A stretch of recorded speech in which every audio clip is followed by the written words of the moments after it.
அன்புள்ள மாதா தொலைக்காட்சி நேயர்களே, உங்கள் அனைவருக்கும் தமிழக ஆயர் பேரவை திருவழிபாட்டு பணிக்குழுவின் வணக்கங்களும் வாழ்த்துக்களும். அன்பர்களே, கடந்த அமர்விலே இந்த உரோமை திருப்பலி நூலில் கொண்டாடிய அனுபவங்களும் கூடுதலான விளக்கங்களும் என்ற ஒரு தலைப்பில் திருவழிபாட்டில் இந்த திரு இசை புதிய ரோமை திருப்பலி நாம் அறிமுகப்படுத்தி, இந்த புதிய ரோமை திருப்பலி நூலோடு சேர்ந்து நம்ம புதிய பாடல்களை, புதிய பூசை பாடல்களை நாம் பாடுகின்ற பொழுது வருகின்ற ஒரு சில சவால்கள், சிறு சிறு பிரச்சனைகளை பற்றி ஒரு பங்கு பணியாளரோடு கலந்து ஆலோசித்தோம். இப்பொழுது நீங்கள் வழிபாட்டு பணியிலும் இருக்கின்றீர்கள், அதே போல பங்கு பணியிலும் இருக்கின்றீர்கள். அதனால ஒரு பங்கு உறுப்பினரா, ஒரு பங்கு போன்ற ஒரு விசுவாசியாக இந்த திரு இசை எப்படி பார்க்கின்ற என்பதற்காக உங்களை அழைத்திருக்கிறோம். நீங்களும் இந்த நம்முடைய முப்பொழி மையத்தோடு பல்வேறு விதத்தில் நீங்கள் உங்களுடைய பங்களிப்பு செய்திருக்கின்றீர்கள். எனவே உங்களை மகிழ்ச்சியோடு நம்முடைய மாதா தொலைக்காட்சி நேயர்களுக்கு அறிமுகப்படுத்துதலே நான் பெருமிதம் அடைகிறேன். உங்களை அன்போடு வரவேற்கிறேன். ஏன்னா அன்பர்களே, இன்றைய ஒரு அமர்வு ஒரு பங்கு திருவழிபாட்டு குழுவில் அல்லது ஒரு பாடகர் குழு பங்கு சாமியாரோடு எப்படி சேர்ந்து போகணும், அந்த பாடகருக்குள் இருக்கின்ற ஒரு நம்பிக்கையாளர் அல்லது ஒரு விசுவாசி அல்லது ஒரு உறுப்பினர் எப்படிப்பட்ட ஒரு உறவை, ஒரு பங்களிப்பை இந்த திரு இசைக்கு தருகிறார் அப்படிங்கிறத ஒரு மக்கள் பார்வையில் பார்ப்பதற்காக நம்முடைய பேராசிரியர் கஸ்பர்கள் வந்திருக்கின்றார்கள். எனவே அவர்களை அன்போடு வரவேற்று இந்த அமர்வை நாம் தொடங்கலாம். ஒரு விசுவாசியா நீங்க இந்த திரு இசை எப்படி பார்க்குறீங்கிறத பத்தி உங்களுடைய கருத்தை சொல்லுங்க. ஃபாதர், புனித அகுஸ்தினார் சொல்லியிருக்காருங்க, ஒரு முறை பாடுவது இருமுறை ஜெயிப்பதற்கு சமம். ஒரு முறை பாடுவது என்று சொல்ல, ஒரு முறை நன்கு பாடுவது இருமுறை ஜெயிப்பதற்கு சமம் அப்படின்னு சொல்லியிருக்காருங்க ஃபாதர். இப்போங்க திரு இசை வழிபாட்டில் பாடுகின்ற பொழுது எங்களுக்கு எங்களுடைய உள்ளம், எங்களுடைய மனசு, நம்பிக்கையாளுடைய மனது இறைவன் பால் எழுப்பப்படுகின்றது. எங்களுக்கு ஒரு பக்தி உணர்வு, பக்தி பரவசம் ஏற்படுகின்றது பாடுகின்ற பொழுது, ஜெபிப்பதை விட பாடுகின்ற பொழுது. எனவே புனித அகுஸ்தினார் சொன்னது முழுக்க முழுக்க சரி என்று தான் நான் நினைக்கின்றேன். இதில் இங்கே திரு இசை பாடல்களை பாடுகின்ற பொழுது வழிபாட்டில் அதற்கு, அதாவது வழிபாட்டிற்கு ஒரு கொண்டாட்ட உணர்வு, சரிங்களா, கொண்டாட்ட மதிப்பை கொடுக்கின்றது திரு இசை. அதே வேளையில் நாங்கள் எல்லோரும் ஒரு குடும்பமாக, பங்கு திரு அவை ஒரு குடும்பமாக சேர்ந்து இறைவனை மாட்சிமைப்படுத்துகின்றோம் என்கின்ற ஒரு உணர்வு இந்த பாடல்களில் எங்களுக்கு ஏற்படுதுங்க. இதுல பங்கு பாடல் குழு இவர்களை ரொம்ப பாராட்ட வேண்டும். இந்த பாடகர் குழு மக்களை வழிநடத்துகின்றது, எல்லோரும் சேர்ந்து பாட வைக்கின்றது, இதுல ஒரு மெருகூட்டுகின்றது வழிபாட்டிற்கு. இதே நேரத்தில் ஒரு சிலர் சொல்றாங்க, நான் கோயிலுக்கு போனாக்கா பாட்டா பாடுறாங்க, என்னால் ஜெபிக்க முடியல, என்னால் பாட்டு பாட முடியல, என்னென்னமோ பாடுறாங்க, என்னென்னமோ அதை வாசிக்கிறாங்க அப்படிங்கிற ஒரு ஆதங்கம் கூட இருக்குதுங்க சார். அதனால நீங்க இப்பொழுது திரு இசையை பற்றிய இந்த அமர்வை நீங்கள் ஆரம்பித்திருப்பது மிக மிக மகிழ்ச்சிங்க சார். இது தமிழக திரவையில வழிபாட்டில் ஒரு முக்கிய, உண்மையிலே ஒரு மறுமலர்ச்சி ஏற்படுத்தும் என்கின்ற ஒரு நம்பிக்கை இருக்குங்க ஃபார். இதுல திரு இசைக்கு என்ன வரையறைகள் இருக்கின்றன, வரைமுறைகள் இருக்கின்றன, நெறிமுறைகள் இருக்கின்றன, இதெல்லாம் எங்களுக்கு கொஞ்சம் தெளிவுபடுத்துங்க. அதாவது ஒரு சாதாரண பங்கு உறுப்பினர், ஒரு பக்தர் அல்லது ஒரு நம்பிக்கையாளர் நீங்க திருப்பலிக்கு போகிறீங்க, அப்ப அதுல எனக்கு திரு இசை எப்படிப்பட்ட ஒரு உதவியை செய்கின்றது அப்படிங்கிற ஒரு பார்வையில் நம்ம பார்க்குறப்போ, தமிழக திரு அவையும் சரி, உலக திரு அவை, திருச்சபையினுடைய படிப்பினை, மியூசிகா சாக்ரா, அந்த திரு இசையை பற்றிய படிப்பினை 10 சொன்னது மாதிரி, இந்த இசை என்பது கடவுளை புகழ்வதற்காக. நாம் கடவுளை புகழ்கிறோம், அவருக்கு அவரை ஆராதிக்கிறோம். அப்போ கடவுளை புகழ்வதன் மூலமாக அவருடைய அருள் ஆசிரங்குகிறது. ஏன்னா மியூசிக் ஹேஸ் நோ லாங்குவேஜ், அதுக்குன்னு ஒரு மொழி கிடையாது. எல்லா மொழியிலையும் பாட்டுங்கிறது எல்லாருக்கும் புரியும். அப்போ கடவுளுக்கு அது புரியும். அப்போ இசை கடவுளை புகழ்வதற்காக, மாட்சிப்படுவதற்காக. அப்போ அந்த இசை எல்லாருக்கும் புரிகிற மாதிரி இருக்கணும் அப்படிங்கிறதுனால எல்லாரும் பாடணும், எல்லாரையும் பாட வைக்கணும். அதனாலதான் இப்போ தமிழகத்தில் நம்ம எடுத்துருக்க இது ஒரு சென்சிட்டிவான ஒரு நிலை. ஏன்னா எப்போ பார்த்தாலும் பொதுவாக எல்லாருமே பார்க்கறது இன்னும் பயங்கரமாக பாராட்டுவாங்க, இன்னொரு பக்கம் பார்த்தீங்கன்னா என்ன பாடுறாங்க அப்படிங்கிற ஒரு 2 பக்கம். அப்போ ஒரு ஆயர் பிறவியினுடைய ஒரு அந்த ஒரு நிலையில இருந்து நாங்கள் பார்க்கிற பொழுது நாங்கள் என்ன சொல்கிறோம், இப்படி தான் பாடணும். ஏன்னா இது வந்து எல்லாரும் பாடணும், மக்களுக்கு தெரிஞ்ச பாட்டு நம்ம பாடணும், மக்கள் எல்லாரும் பங்கெடுக்கணும் அப்படின்னு நம்ம சொல்லுகின்றோம். அதனால தான் மியூசிக்கா சாக்கரா அப்படிங்கிற இந்த ஒரு ஆணையையே திருத்தந்தை வந்து வெளியிட்டு இதை கொண்டுட்டு வந்தார். இன்னைக்கு ஆமா அதே மாதிரி நம்ம லத்தீன் பாட்டு பாடின மாதிரி கிரகோரியன் சாண்ட் அந்த முறைப்படி நம்ம பாட முடியாட்டியும் கூட பாடுகின்ற பாடல்கள் இருக்கணும். ஆனா இதுல என்ன ஒரு சிக்கல், ஒரு நடைமுறை சிக்கல்னா, எல்லாரும் பாடணும்னு சொல்றீங்கல்ல, அந்த எல்லாரும் பாடுறதுல கொயர் கிளாஸ் ஒரு 10 பேர் இருக்கிறாங்களா, 10 பேர் சேர்ந்து பாடுறாங்களா அப்படிங்கிற ஒரு நடைமுறை சிக்கல். இப்ப நான் வந்து கடந்த சனிக்கிழமை தருமபுரி மறைமாவட்டத்தில் மறைமாவட்ட அளவில் ஆயர் மேதகு டாக்டர் லாரன்ஸ் பைஸ் அவருடைய தலைமையில ஒரு கருத்தமர்வு ஏற்பாடு செய்திருந்தாங்க.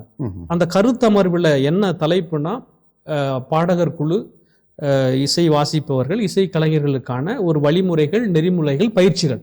மிக முக்கியமான தலைப்புங்க. ஆமா, இப்ப இந்த ஆண்டு தான் தமிழக ஆயர் பேரவை இந்த தலைப்பையே இந்த ஆண்டு முழு எடுத்திருக்கிறது. என்ன நாங்க எடுக்கப்பட்ட ஜூன் மாசம் 21ஆம் தேதி தமிழக ஆயர் பேரவையின் திருவள்ளிப்பாட்டு பணிக்குழுவுடைய ஆண்டு கூட்டம். இதுல ஒவ்வொரு மறை மாவட்டத்திலிருந்தும் திருவள்ளிப்பாட்டு பணிக்குழு செயலர்கள் வருவாங்க. அவங்களுடைய ஆண்டு பணியை அவங்க வந்து பகிர்ந்து கொள்வார்கள், அந்த அறிக்கையை வாசிப்பாங்க. அதுல நாங்க சென்ற ஆண்டு எப்படி உரோமை திருப்பலினுள்ள வந்து இன்னும் மக்களுக்கிட்ட கொண்டு போகணுங்கிறதுக்காக ஒரு கருத்தை மையப்படுத்தினது மாதிரி இந்த ஆண்டு நாங்க என்ன எடுத்திருக்கிறோம்னா, திரு இசை இதை வந்து ஒரு மையப்படுத்தி இதை வந்து இன்னும் நம்ம வந்து கொஞ்சம் என்ன பண்றது, டேம் பண்ணணும், இதை வந்து கொஞ்சம் நெறிப்படுத்தணும், முறைப்படுத்தணும். அப்படின்னா இதுல உள்ள பிரச்சனைகளை நம்ம களையணும். இப்போ இதுல என்னென்ன புதிய அணுகுமுறைகளை கொண்டுட்டு வரலாம், எல்லாரையும் பாட வைக்கணும். ஏன்னா இன்னைக்கு புதுசு புத்தகம் நம்ம அறிமுகப்படுத்திட்டோம். ஒரு சில பேர் என்ன சொல்றாங்கன்னா, புதிய வார்த்தைகள் நாங்கள் பாட முடியலங்கிறாங்க. நாங்கள் என்ன சொல்றோம், நீங்க சிடியை கேளுங்கிறோம். சில பேர் என்ன பண்ணியிருக்கிறாங்க, பழைய அதே ராகத்துல இவங்க வந்து புதிய நாங்க போட்ட சிடியை கேட்காம இவங்களாம் பாடுறப்போ ரெண்டும் ஒத்து போகாது, ரெண்டும் செட் ஆகாது. அதனால நம்ம மக்கள்கிட்ட சொல்றது, நீங்க வந்து ஒரு தடவை இதை கேட்டுருங்க. இப்போ இது என்ன ஒரு பிரச்சனை என்ன வருதுன்னா, இப்போ நான் அந்த கருத்தமர்வுல போனப்போ ஒரு 10 பேர் இருக்கிறாங்க அப்படின்னா, அதுல வந்து பாடுறது 2 பேர் சவுண்டு தான் கேட்குது, மற்றவங்க சவுண்டு கேட்கல. ஒன்று அவங்க மைக்கு வேலை செய்யலையா, இல்லை அவங்க மைக்கு வேலை செய்யாம போயிருதா அப்படிங்கிற மாதிரி சொல்றாங்க. உங்களுக்கு அர்த்தம் புரியுதுன்னு நினைக்கிறேன். ஒரு சில பேர் பாடுறது மைக்கு கேட்குது, ஒரு சில பேர் பாடு மைக்கு கேட்க மாட்டேங்குது. அப்ப பிரச்சனை என்ன வருதுன்னா, அவங்க பாடுறதான் கேட்குது, நான் பாடுறது கேட்கல. அப்ப நானா நீயா, புரியுதுங்களா? அப்போ இப்போ நாங்க என்ன சொல்றோம், திரு இசை ஆயர் பேரவை என்ன சொல்லுது, நீங்க எல்லாரும் பாடணும், எல்லாரும் கடவுளுடைய பணியை ஆற்றுறீங்க. அப்ப நீங்க உங்க குரலை நீங்க யாருக்கு உதவி செய்யணும், அங்க வந்திருக்கிற மக்களுக்கு வந்து நீங்க வழிகாட்டுறீங்க. அவங்களுக்கு நீங்க வந்து அவங்கள கடவுளுக்கிட்ட கூட்டிட்டு போறதுக்காக, உன்னதங்களே கடவுளுக்கு மாட்சி உண்டாகுன்னு சம்மனசுகள் கடவுளை போன்றது மாதிரி அவங்களும் உன்னதங்களே பாடுறாங்க, நீங்களும் உன்னதங்களே பாடுறீங்க. அதனாலதான் திரு அவை என்ன சொல்லுது, அதாவது ஒவ்வொரு பாட்டுக்கும் ஒரு துணி இருக்குது. இப்போ ஆண்டவரை இரக்கமாயிரம்னா அதை கொஞ்சம் அமைதியா ஆண்டவரை நோக்கி இயேசு நோக்கி பாடணும். உன்னதங்களே வந்து ஜாலியா பாடணும். அப்ப ஜாலியா பாடுறதுக்கு சமன்ஸ் எல்லாம் ஜாலியா மகிழ்ச்சியா பாடணும். இப்ப எல்லாரும் சேர்ந்து பாடணும். அப்ப அதுக்கு இந்த ராகத்துலதான் இதை பாடலாம். அப்ப அதுக்காக நாங்க ஒரு சில வேலைகளை செஞ்சுக்கிட்டு இருக்கிறோம். ஒரு புத்தகமா எந்தெந்த பாட்டு, இப்போ கல்யாண பூசைன்னு வச்சுக்கோங்க, அங்க போய் இறைவா இதோ வருகின்றோம், ஐயோ பரிதாபம், அது வந்து அடக்க திருப்பலியில பாடுறது. மாப்பிள்ளையும் பொண்ணு வந்திருக்கிறப்போ போய் இந்த பாட்டை பாடணும்னா, அப்போ இந்த பாடல் அல்லது இந்த வருகை பாட்டு இந்த பூசைக்கு, கல்யாண பூசைக்கு, அது தவ காலத்துல கொஞ்சம் பக்தி, ஒரு தியான ஒடுக்கத்தை குறிக்கிறதுனால அப்போ இந்த மாதிரி பாடல்கள் பாடலாம். திருவருகை காலத்துல இயேசு பிறக்க போறாரு அப்படி பாடலாம். அப்போ ஒவ்வொரு காலகட்டத்துக்கும் இப்படிப்பட்ட பாடல்களை பாடுங்கள் அப்படின்னு திரு அவை கொடுத்திருக்கிறது. தமிழக ஆயப்பை சொல்லிட்டு இருக்குது. அதனால எல்லாரும் சேர்ந்து பாடணும், எல்லாரையும் பாட வைக்கணும். அதுக்கு வந்து ஒரு கிரியா ஊக்கியா தான் அந்த கொயர் கிளாஸ் இருக்கணும் சொல்றப்போ என்ன பிரச்சனை வருது, ஒரு சில பேர் தான் பாடுறாங்க, ஒரு சில பேர் பாட முடியல. அப்போ இந்த பங்கு இப்போ நீங்க பாக்குறப்போ உங்களுக்கும் பங்கு சாமியாருக்குள்ள பிரச்சனையை பாக்குறப்ப என்ன, பங்கு சாமியார் ஒண்ணு சொல்றாரு, இவங்க ஒண்ணு சொல்றாங்க, எங்களுக்குள்ள வந்து ஒரு மன வருத்தம் ஏற்படுறதுக்கான வாய்ப்பு இருக்கு அப்படின்னு பிரச்சனை வருது. அப்போ நாங்க ஒரு பொதுவா ஆயர் பேரவை அப்படிங்கிற ஒரு விதத்தை நாங்க பாக்குறது, கடவுளுக்கு நீங்க பணியாற்றுறீங்க, நீங்க வந்து பங்கு சாமியாருக்காக பாட்டு பாடல, அல்லது கடவுளுக்காக பங்கு சாமியார் மக்களுக்காக இருக்கிறார், கடவுளுக்காக ஊழியம் செய்கிறார். அப்போ நம்ம கடவுளை புகழ்வோம், கடவுளை வந்து நம்ம வந்து மாட்சிப்படுத்துறதுனால கொஞ்சம் முன்னாடி வந்து எல்லோரும் சேர்ந்து பாடுறதுக்கு உதவி செஞ்சா அப்போ நம்ம எல்லாரும் சேர்ந்து பாடுறது வசதியா இருக்கும். அதனாலதான் ஒரு சில பேர் பாடுற மைக்கு மட்டும் வேலை செய்யக்கூடாது, எல்லாருடைய மைக்கு வேலை செய்யற மாதிரி பாருங்க, அப்ப எல்லா மைக்கும் கரெக்டா வச்சுக்காங்க அப்படிங்கிறது ஒண்ணு. அதனாலதான் அந்த கருத்தமர்வுல கூட என்ன பண்ணாருன்னா, அந்த ஃபாதர் ஜெயசிலன் அவர் தான் அந்த மொழிபெயர்ப்பு புதிய ரோமை திருப்பலின் உள்ள இசைகளை வழியமைத்தவர். அப்போ ஒரு 25 பேரை கூப்பிட்டு சரிவம் 15 பாட வச்சார். சரி அப்படி பாட வச்சுட்டு அவங்கள கிரேடு பிரிச்சாரு. C grade, D grade, E grade. நல்லா பாடுறவங்க இ கிரேட், கொஞ்சம் சுமாரா பாடுறவங்க டி கிரேட், அப்புறம் சி கிரேட். அப்போ இவங்க அப்ப வந்திருந்தது ஒரு 100 பேர் வந்திருந்தாங்க. இதுல ஒரு வாலண்டரியா இந்த மாதிரி சரிங்க டெஸ்ட் கொடுத்து அதிக ஸ்லோவா பாடுறது, வேகமா பாடுறது, சி ஸ்கேல்ல கார்டுல பிடிக்கிறது, அப்புறம் டி பாட வச்சுட்டு அவங்கள குரூப்பா போட்டுட்டு மதியம் என்ன பண்ணாருன்னா இவங்க எல்லாரையும் வரவழைச்சார். ஒரு 20 பேர் வந்தாங்க. இப்ப 20 பேரை இவங்க நிக்க வச்சு சி பாடுறவங்க சி குரூப் எல்லாம் இங்க நின்னுங்க, டி குரூப் எல்லாம் இங்க நின்னுங்க, இ குரூப் இங்க நின்னுங்க. அப்போ நல்லா பாடுறவங்க இங்க நிக்கிறாங்க. இங்க நல்லா பாடுறவங்கன்னா நீங்க வசதியானவன் அழகானவங்கிறது கிடையாது, உன் குரலை வச்சு உங்களை மதிப்பிடுற. அப்ப நீங்க என்னங்க அப்ப அந்த 20 பேரும் சிங்க்ரனைஸா பாடுறப்ப என்ன ஆகுது? அப்போ இத்தனை பேருக்கு 20 பேர் இருக்காங்களா, இவங்களுக்கு 4 மைக்கு. இது சி குரூப்புக்கு மைக்கு, இந்த அம்மாவுக்குள்ள மைக் கிடையாது. இது டி குரூப்புக்குள்ள மைக்கு, இது இ குரூப்பு மேல. அப்ப அந்த மாதிரிதான் அடுத்த வாரம் நாங்க தஞ்சை மறை மாவட்டத்துல இதே மாதிரி ஒரு கருத்தம் ஏற்பாடு செஞ்சிருக்கிறோம். அப்ப இந்த ஆண்டு முழுவதும் இந்த ஒரு பயிற்சியை நாங்க மேற்கொள்ள போறோம். ஒவ்வொரு மறை மாவட்டத்துல அந்த மறை மாவட்ட பணிக்குழு செய்யற மூலமாகவோ அல்லது மேய்ப்பு பணி இயக்குனர் மூலமா பாடகர் குழுவை ஊக்குவிக்கிறது, எல்லாரும் சேர்ந்து பாடுறதுக்கான ஊக்குவிக்கிறது. அப்ப இது பங்குசாமியாருக்கும் ஒரு உதவியாக இருக்கும், எல்லாரையும் பாட வைக்கிறதுக்கு அவர்களுக்குள்ள ஒரு குழு உணர்வு, ஒரு ஒற்றுணர்வு ஏற்படுத்த வழியா இருக்கும் அப்படிங்கிற ஒரு முதல் முயற்சியா நாங்க இதை எடுத்திருக்கிறோம். இதுக்கு அடுத்த கட்ட பகுதி இந்த பாட்டு எப்படிப்பட்ட பாடல்களை பாடுறதுக்காகவும் ஒரு பிளான் நாங்க யோசிச்சுட்டு இருக்கிறோம். அதனால இப்போ நீங்க பங்குலையும் இருந்திருக்கிறீங்க, பங்கு மன்ற உறுப்பினராகவும் இருக்கிறீங்க, பாடகர்களும் இருக்கிறீங்க, எங்களோ திருச்சபையினுடைய இதோடவும் நீங்க ஒத்து போறதுனால இந்த சவாலை நீங்க எப்படி பாக்குறீங்க? ஒரு பங்கு மன்ற அல்லது ஒரு கொயர் மெம்பரா சாதாரணமா உங்களுடைய பார்வை எப்படி இருக்குன்னு நீங்க நினைக்கிறீங்க? பாரு, இப்போங்க பாடல் குழு எடுத்துக்கோங்க. இந்த பாடல் குழு கவனிக்க வேண்டிய விஷயங்கள் என்ன பொறுத்த மட்டிலும் பாடல் குழு இது ஒரு அழைத்தல். Very good. எனக்கு குரல் வளத்தை ஆண்டவர் கொடுத்திருக்கின்றார். இது ஆண்டவர் கொடுத்த ஒரு வரம், ஒரு கொடை. இந்த கொடையை நான் ஒரு மிஷனரியா நான் மக்களுக்கு ஒரு அப்போஸ்தல பணி செய்யறேன். எப்படி நீங்க சொன்ன மாதிரி மக்கள் எல்லோரும் சேர்ந்து பாடுவதற்கு நான் துணை செய்கின்றேன். என்னுடைய ஒரு குரலை, என்னுடைய பெருமையை அல்லது நான் ஒரு பெரிய பாடகர் என்று காட்டுவது அல்ல, மாறாக நான் ஒரு ஊழியன். அங்க மக்கள் எல்லோரும் சேர்ந்து பாடுவதற்கு நான் உதவி செய்கின்றேன். இந்த ஒரு கருத்து மிகவும் முக்கியமான கருத்து என்று சொல்லி உங்களுடைய உரையிலிருந்து எங்களுக்கு படுதுங்க ஃபாதர். Okay, very good. ஒண்ணுங்க, இப்போ இந்த கொயர் மாஸ்டர் இருக்கின்றார், சரிங்களா, பாடல் குழு தலைவர், இவர் கவனிக்க வேண்டிய விஷயங்கள் என்னென்ன அப்படின்னு கொஞ்சம் சொல்லுங்க ஃபாதர். இப்போ பாடல்கள் தேர்ந்தெடுக்கணும்னு வைத்துக் கொள்வோம்.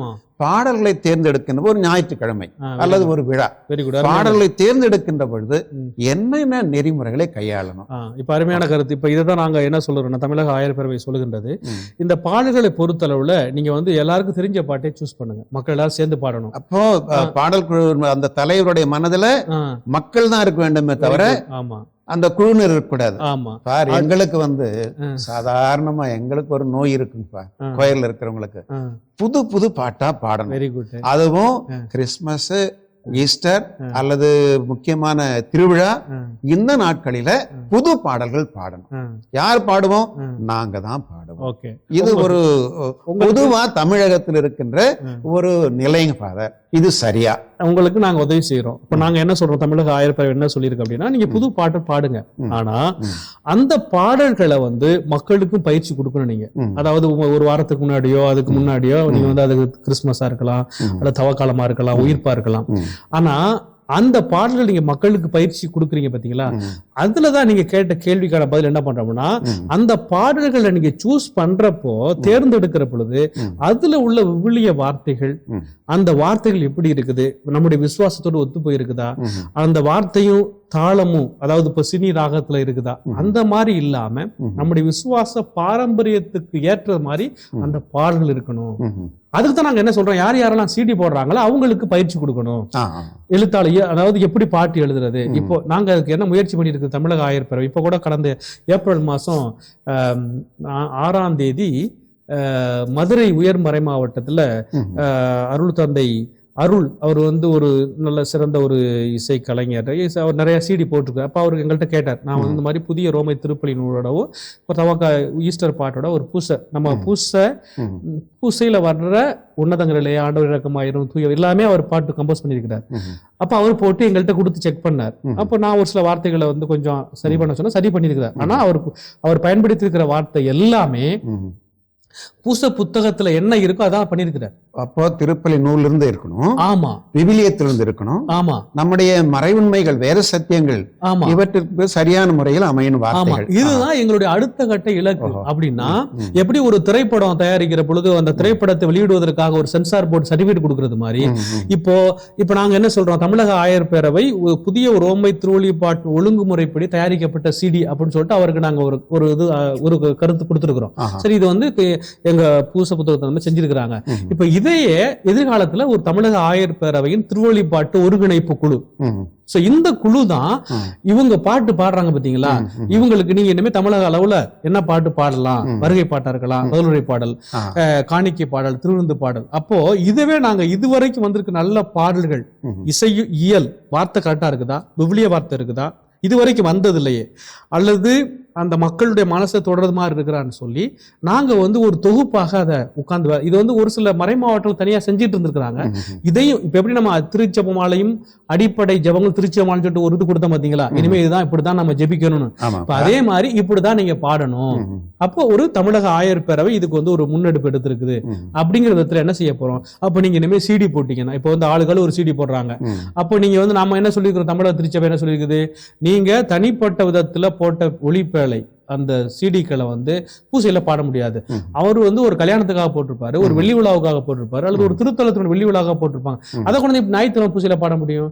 அப்ப நீங்க கேட்கிற கேள்வி, அந்த கொயர் மாஸ்டர் ஆர்கனிஸ்ட் ஒரு பாட்டை அவர் சூஸ் பண்றாருன்னா அன்றைய ஞாயிற்றுக்கிழமையில வல்ல வாசகங்கள் அந்த திருவொழிபாட்டினுடைய மைய கருத்து என்ன, அதுக்கு ஏற்ப அந்த பாட்டோட ஃப்ளோ போகணும்.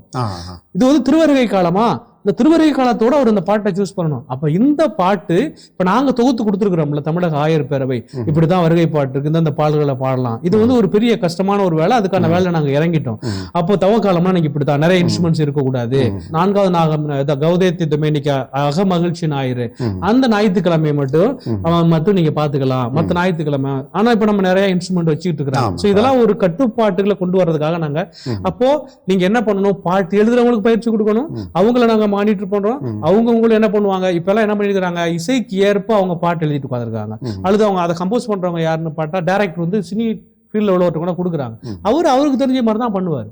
அப்போ நம்முடைய திரை இசைங்கிறது வேற, திரு இசைங்கிறது வேற.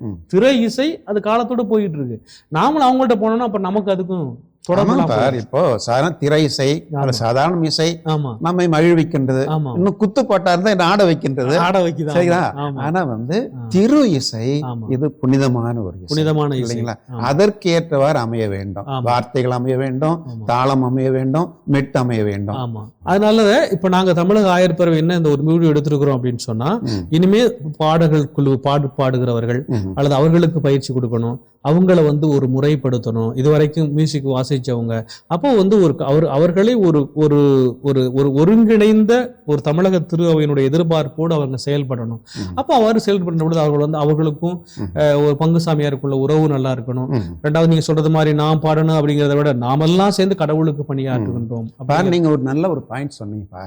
அதாவது இந்த பாடல் குழு தலைவர், பாடல் குழு அந்த வருகின்ற விழா அல்லது ஞாயிற்றுக்கிழமை என்ன தீம், என்ன தலைப்பு, மைய கருத்து என்ன, அதற்கேற்றவாறு பாடல்களை தேர்ந்தெடுக்க வேண்டும் என்று சொல்லி, அப்பொழுது திரு வழிபாட்டு குழுவும் பாடல் குழுவும் பங்கு தந்தையும் இணைந்து வாரத்துக்கு ஏதோ ஒரு நாள்ல ஞாயிற்றுக்கிழமை முன்னாலே ஒரு 2-3 நாட்களுக்கு முன்னாலேயே அமர்ந்து என்ன விளக்கு உரை, என்ன பாடல்கள், இன்னும் வேற என்ன ஒரு டெக்கரேஷன், எப்படி பீடத்துல என்ன ஒரு அலங்காரம்லாம் செய்யலாம், என்கின்ற பொருளாக எல்லாமே வந்து அந்த தலைப்பு, அந்த மைய கருத்து அதை ஒட்டிதான் இருந்தா ரொம்ப நல்லா இருக்கும். ஆமா.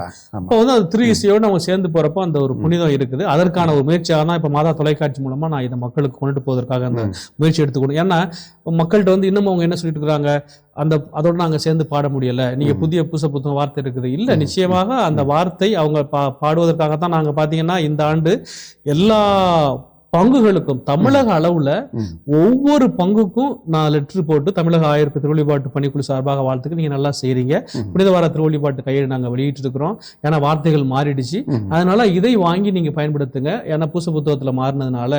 அப்போ ஒரு ஒருங்கிணைந்த இசையை கொண்டு வர்றதுக்காக நான் முயற்சி அதுக்காக எடுத்துக்கொண்டு இருக்கிறோம் அப்படின்னு சொல்றப்போ இந்த பாடல்கள் தான் ஆண்டாண்டு காலமா பிரச்சனையாக இருக்கிறது. நம்ம கிட்ட திறமை இருக்கிறது, எத்தனையோ இசை கலைஞர்கள் இருக்கிறாங்க, மக்கள்கிட்ட நிறைய பேர் இருக்கிறாங்க, குருக்கள் மட்டும் இல்லை மக்கள் இருக்கிறாங்க. இப்போ அவங்கள ஒருங்கிணைக்க போறோம். அதுதான் நாங்க என்ன செய்ய போறோம்னா, எங்கெங்கெல்லாம் அதிகமா யாரு இந்த இசை பணியில அதிகமா வேலை செஞ்சுட்டு இருக்கிறாங்களோ அவங்கள ஜூன் மாசம் திண்டிவனம் முப்பணி மையத்துக்கு வரவழைத்து அவங்களுடைய ஒரு கருத்தை சேர்த்து எங்களுடைய ஒரு பிளான் என்ன அப்படின்னா, ஒரு music college for sacred music, திரு இசை கல்லூரி அப்படிங்கிற அல்லது ஒரு திரு இசை கல்லூரிக்கான ஒரு இன்ஸ்டிடியூட் அப்படிங்கிறது வந்து தமிழக ஆயர் பேரவையினால ஒரு கருத்தை முன்னெடுத்து அது வந்து நாங்க மறைமாவட்ட ஆண்டு கூட்டத்துல அதை பத்தி பேசி திருப்பி ஆயர் ஆண்டு கூட்டத்துல அதை பத்தி பண்ணி ஒரு திரு இசை கலைஞர்களை உருவாக்குறது. இப்ப வந்து ரோம்ல அது இருக்குது, இந்தியாவுல எங்கேயுமே இல்லை. ரோம்ல வந்து institute Musica Sacra, the institute of sacred music, Pius the 10th அவர் தான் அதை ஆரம்பித்தார், 10ஆம் 10வது ஆரம்பித்தார். அங்கேருந்து தான் நான் என்னுடைய லைசன்ஷியேட்டு மற்றும் டாக்டரேட் படிப்பு முடித்தேன். நான் எனக்கு கூட ஆசை, நான் 9 வருஷம் அங்கே உட்காந்து படிக்க முடியாது, அதனால இந்த ஒரு முயற்சியை எடுக்கலாம். அப்படி இதுக்கு முதல்ல நம்ம வந்து இப்படி ஒரு கருத்தை வீசுறோம், இது எப்படி போகுது அப்படின்னு சொல்லிட்டு. அப்போ வந்து ஒரு திரு இசை கலைஞர்கள் மியூசிக், எல்லாரும் மியூசிக் வாசிக்கிறாங்க, அது வேற. பூசையில வாசிக்கிறது, கடவுளை மகிமைப்படுத்துறதுக்காக வாசிக்கிறது வேற அப்படிங்கிற ஒரு முயற்சியை அடுத்த முன்னெடுப்பா எடுக்கிறதுக்காக இருக்கிறோம். அப்போ வந்து நம்ம மக்களை வந்து ஒருங்கிணைக்கிறதுக்கும் எல்லாரும் சேர்ந்து பாடுறதுக்கும், அப்போ இந்த சிடிக்கள் வெளியிடுறது அல்லது ஒரு மற்ற காரியங்கள் பாடுறதெல்லாம் அந்த திரை இசையோட சேர்ந்து போயிடாம, அப்போ நாம வந்து நம்ம பூசை பண்ணா தனியா இருக்கும், அப்போ மக்கள் பாடுற பாட்டு எல்லாரும் பாடுற பாட்டு, ஏன்னா அதிகமா சத்தம் இருக்கக்கூடாது, அமைதியா பாடணும், மக்களை வந்து சிந்திக்கணும். அதனாலதான் ஒருத்தர் கேட்டார், தருமபுரியில கருத்தரங்கத்தில் ஒருத்தர் கேட்டாரு, நாங்க மாதா பூசை, மாதாவுக்கு பூசை வைக்கிறோம், எல்லாமே மாதா பாட்டு பாடலாமா அப்படின்னு கேட்டாரு. சார் எல்லாமே மாதா பாட்டா? ஆமா ஆமா, அப்ப வருகை பாடல்ல இருந்து ஆமா காணிக்கை பாடல் எல்லாமே மாதா பாட்டு, அதுதான் அவர் கேட்டாரு. அவருடைய ஆதங்கம் மாதாவுக்கு, ஏன்னா இப்ப நிறைய இடங்கள்ல மாதா திருத்தலம் வந்திருக்குன்னு. ஏன்னா திருவழிபாடு அப்படிங்கிறது வந்து கடவுளுக்காக, நம்ம கடவுளை மகிமைப்படுத்துவதற்காக நாம் சேர்ந்து, அதனால ஒவ்வொரு இதுக்குன்னு ஒரு வருகைப்பாட்டுனா அந்த நம்ம கூடியிருக்கிறோம், அந்த வழிபாட்டினுடைய மைய கருத்து தூண்டுறதா வருகைப்பாடு. அதுக்கடுத்து பதிலுரை பாடல். பதிலுரை பாடல் அப்படிங்கிறது முதல் வாசகத்தை மையப்படுத்தி வர்றது பதில் உரை, அதான் நாங்க பதிலுரை திருப்பான்னு மாத்திட்டோம். அதை வந்து ஆம்போல இருந்தா மக்கள் பாடணும் அல்லது வாசிக்கணும், கொயர்ல இருந்து கூட பண்ணக்கூடாதுன்னு சொல்றோம். காணிக்கை பாட்டு, அப்ப காணிக்கை பாட்டு கடவுளுக்கு காணிக்கை ஒப்பு கொடுக்கப்படுறதுனால அன்னைக்கு மாச கடவுள்கிட்ட நான் என்ன ஒப்பு கொடுக்க போறேங்கிறத மறையுள்ள அவர் சொல்ல போறாரு. அந்த மைய கருத்தை ஒட்டி அந்த காணிக்கை பாட்டு இருக்க போகுது. திருவிருந்து பாட்டு நம்ம என்ன சொல்றோம்னா, நீங்க 2-3 பாட்டு, ஒருத்தங்க கேட்டாங்க, ஃபாதர் நன்றி பாட்டு பாடலாமா வேண்டாமா? கட்டாயம் கிடையாது. இப்ப நீங்க வந்து கடவுள் வரணும்னு சொல்லிட்டு நீங்க 1 மணி நேரமா உட்காந்து அவர்கிட்ட வேண்டிட்டு இருக்கீங்க, இப்போ வந்துட்டாரு, உங்க உள்ளத்துல வந்துட்டாரு, அப்ப அவருக்கு நீங்க மௌனமா நன்றி சொல்லணும். அப்போ ஒரு பாட்டு திருவிருந்து பாட்டு பாடிட்டு அமைதியா நன்றி சொல்லட்டும். நிறைய பேர் நன்மை வாங்குறாங்கப்பா. ஆமா, அதனால வரிசையில் நிறைய பேர் நிக்கிறாங்க. ஆமா, அதனால ஒரு பாடல் பாடி முடிக்கிறோம், ஆமா, பிறகு இன்னும் மக்கள் நன்மை வாங்க வர்றாங்க, இன்னொரு பாடல் பாடுகின்றோம், ஆமா, பிறகு வந்து இன்னும் மக்கள் இருக்கிறாங்க, நாங்க வந்து இன்னொரு பாடல் தேடிட்டு இருக்கோம். அப்போ 3 பாட்டு பாட்டீங்கன்னு வச்சுக்கோங்க, முடிகிற வரலும் பாட்டு பாடணும் இல்லைப்பா? அதுதான் பிராக்டிகல். அதுதான் அந்த அம்மா கேட்டாங்க, எத்தனை பாட்டு பாடலான்னு கேட்டாங்க. நாங்க என்ன சொன்னோம், கூடுமான வரைக்கும் ஒரு பாட்டு ரைட். ஒரு பெரிய திருத்தலம் அல்லது கத்தீட்ரல் பங்கு ஒரு 2 பாட்டு பாடலாம். அப்போ என்ன ஆகுதுன்னா, அதுக்கடுத்து அவங்களுக்கு வந்து ஒரு அமைதிக்கு நீங்க நேரம், ஏன்னா கடவுள் அமைதியில தியானிக்கணும், அவர் உள்ளத்துல வந்திருக்கிறாருங்கிறதுக்காக தான் நாங்க என்ன சொல்றோம். அப்பதான் அவங்க நன்றி பாட்டு கேட்டாங்க. நன்றி பாட்டு கட்டாயம் பாட வேண்டிய அவசியமே கிடையாது. அதனாலதான் நாங்க என்ன சொல்றோம், தமிழக ஆயர் பேரவை திருப்பலி முடிந்த பிறகு கூட சென்று வாருங்கள், திருப்பலி முடிந்தது குருவானவர் ஆசீர்வாதத்துக்கு அப்புறம் நீங்க எதுவுமே பண்ண, ஏன்னா அது வந்து ஒரு பெரிய ஆசீர்வாதம் உங்களுக்கு. அதோட ஆண்டவரே ஆசீர்வாதம் போட்டு நன்றின்னு சொல்லிட்டு நீங்க வந்து வீட்டுக்கு அந்த ஆசீர்வாதத்தோட வீட்டுக்கு போறீங்க. அதுக்கப்புறம் கூட நீங்க நின்று கடைசியில் இன்னொரு பாட்டு பாட வேண்டாம் அப்படின்னு நம்ம சொல்றோம். அப்ப என்ன புது கருத்து சொல்றீங்க? ஆமா சார், நாங்க என்ன செய்யறோம், செவ்வாய்க்கிழமை புனித அந்தோனியாருடைய பாடலை பாடுகின்றோம், திருப்பலி முடிவில் ஆமா. புதன்கிழமை புனித சூசேப்பர் வளனாருடைய பாடலை பாடுகின்றோம். Very அப்புறம் வியாழக்கிழமை நாங்க குழந்தை இயேசு பாடல் பாடுறோம். ஆமா. வெள்ளிக்கிழமை இயேசு திருவிதை பாடல், சனிக்கிழமை மாதா பாடல் பாடுறோம். இது சரிதானே, இதுதான் செய்துகிட்டு இருந்தோம், வழக்கமா செஞ்சுட்டு இருக்கிறீங்க. ஆமா. இப்ப நாங்க என்ன சொல்றோம்னா, இதுவே ஒரு பெரிய கட்டாய நிலைமைக்கு போயிட்டே இருக்குது.